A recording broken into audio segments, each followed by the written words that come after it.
برتك و نرازیبون لدجی تجریدا لسر ریبر عبدالله اوجلان روج بروج زیده تر دبن. گلین آزادی خواش بوی پیک آنینا آزادیا فیزیکی یا ریبر آپو دناوا لفو تفگره دنا. جوانین هرمه دست نشان کرن کو حتا پیک آنینا آزادیا ریبر عبدالله اوجلان اوی لقادان بن.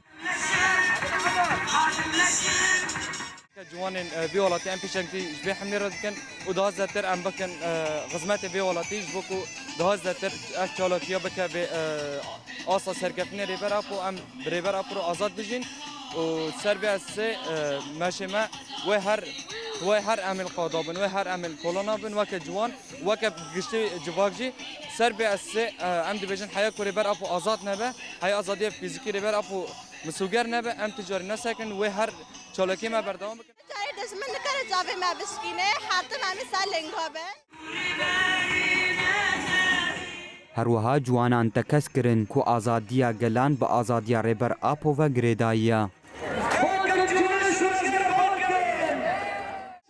هم کیلومترای آنجی بمشن، هم چقدر سال بمشن، هم چقدر روز بمشن جیل تیمی گوتنه مای دست به که ات رزگار کردن سرکتی یا فیزیکی به، هم چقدر ببینجی دشمن هم بری ما چقدر توپا باران خواب بوشنه هم جوان که جوان، عمل هر دم تلوس بر قادابن، عمل بر خوابتن کس نکنه ایراده ما بشکنه، گر هم جوانی که یک بدستی بن، هم تجاری هم ناشکن، هم هر تم مهر خواب که جوان جبو فیزیکی آره برا دیرو که.